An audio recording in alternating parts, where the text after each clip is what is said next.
കേരള സർക്കാർ കോടിക്കണക്കിന് രൂപ ചെലവഴിച്ച് വികസന കാര്യങ്ങൾക്കായി ജനങ്ങളുടെ അഭിപ്രായം തേടാനെന്നുള്ള വ്യാജേന തെരഞ്ഞെടുപ്പ് പ്രവർത്തനം നടത്തിയാണ്. സർക്കാരിന്റെ ഖജനാവിൽ നിന്ന് പണം ചെലവഴിച്ചിട്ടാണ് വികസന കാര്യങ്ങൾക്ക് വേണ്ടിയിട്ടുള്ള ജനങ്ങളുടെ അഭിപ്രായം തേടാൻ വേണ്ടി സ്വന്തം പാർട്ടിക്കാരെ തന്നെ വോളണ്ടിയർമാരാക്കി വെച്ചുകൊണ്ട് സർക്കാരിൽ നിന്ന് ശമ്പളം കൊടുത്തുകൊണ്ട് ഇതുവരെയുള്ള ഗവൺമെന്റിന്റെ നേട്ടങ്ങൾ ജനങ്ങളുടെ വീടുകളിൽ എത്തിക്കാനുള്ള ലഘുലേഖകൾ കൊടുത്തുകൊണ്ട് തെരഞ്ഞെടുപ്പ് പ്രവർത്തനം ആരംഭിച്ചിരിക്കുന്നു.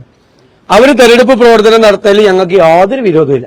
പക്ഷെ സർക്കാരിന്റെ ഖജനാവിൽ നിന്ന് പണം എടുത്തുകൊണ്ട് ഈ പരിപാടി നടത്തിയാൽ ഞങ്ങൾ ഏതറ്റം വരെയും നിയമയുദ്ധം നടത്തി ആ പണം തിരിച്ചടപ്പിക്കും, ഖജനാവിലേക്ക് തിരിച്ചടപ്പിക്കും ആ പണം. കാരണം സർക്കാർ ചെലവിൽ തെരഞ്ഞെടുപ്പ് പ്രചരണം നടത്തണ്ട. വികസനം ഈ 10 കൊല്ലം ഭരിച്ചിട്ടാണ് ഇനിയാണ് ജനങ്ങളോട് അഭിപ്രായം ചോദിക്കാൻ പോകുന്നത്. ഇനി എന്താ അഭിപ്രായം ചോദിക്കാനും ജനങ്ങളോട്? 10 കൊല്ലം ജനങ്ങളോട് ചോദിക്കാത്ത അഭിപ്രായം തെരഞ്ഞെടുപ്പ് പ്രഖ്യാപിക്കാൻ പോകുന്നതിന്റെ തൊട്ട് തലേ മാസം വീടുകളിൽ കയറി ഇറങ്ങി. ആ വ്യാജമാണ് യഥാർത്ഥത്തിൽ. ഇതുവരെയുള്ള സർക്കാരിന്റെ കുറിച്ച് പ്രകീർത്തിച്ചുകൊണ്ടിരിക്കുന്ന ലഘുലേഖകൾ വീടുകളിൽ എത്തിക്കാനാണ് ചെയ്യുന്നത്. പാർട്ടിക്കാരാണ്. CPM കൊടുത്തിരിക്കുന്ന കത്തുണ്ട് ഇതുമായി ബന്ധപ്പെട്ട്. CPM കൊടുത്തിരിക്കുന്ന കത്തുണ്ട് പാർട്ടി പ്രവർത്തകരെ ഇതിൽ പങ്കെടുപ്പിക്കണമെന്ന് പറഞ്ഞുകൊണ്ട്. അപ്പൊ പാർട്ടി പ്രവർത്തകർക്ക് സർക്കാരിൽ നിന്ന് പണം കൊടുത്ത് രാഷ്ട്രീയ പ്രവർത്തനം നടത്തുന്ന പരിപാടി കേരളത്തിൽ നടക്കില്ല, അത് പിൻവലിക്കണം. രണ്ടാമത് CITU കത്ത് കൊടുത്തിരിക്കുക. ലോക്കൽ ബോഡിയിലെ ടെക്നിക്കൽ അസിസ്റ്റന്റുമാരെ മുഴുവൻ സ്ഥിരപ്പെടുത്തണമെന്ന്. CITU കൊടുത്ത കത്താണ് മന്ത്രി ഇവരെ സ്ഥിരപ്പെടുത്താൻ വേണ്ടിയിട്ട് ഫോർവേഡ് ചെയ്തിരിക്കുന്നത്.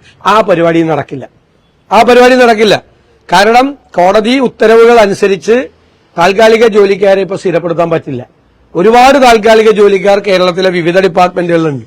അവരെയൊക്കെ സ്ഥിരപ്പെടുത്തണം.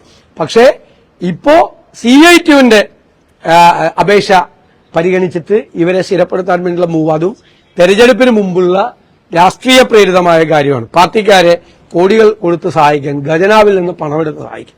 ഇത്തരം പരിപാടികളിൽ നിന്ന് ഗവൺമെന്റ് പിന്മാറണം എന്ന് ഞാൻ വിനയപൂർവ്വം ബഹുമാനപ്പെട്ട മുഖ്യമന്ത്രിയോട് അഭ്യർത്ഥിക്കുകയാണ്. ഇല്ലെങ്കിൽ നിയമപരമായും രാഷ്ട്രീയമായും ഞങ്ങൾ നേരിടും. സർക്കാരിൽ നിന്ന് പണമെടുത്താൽ ആ പണം ഞങ്ങൾ പാർട്ടിക്കാരെ കൊണ്ട് തിരിച്ചടപ്പിക്കും.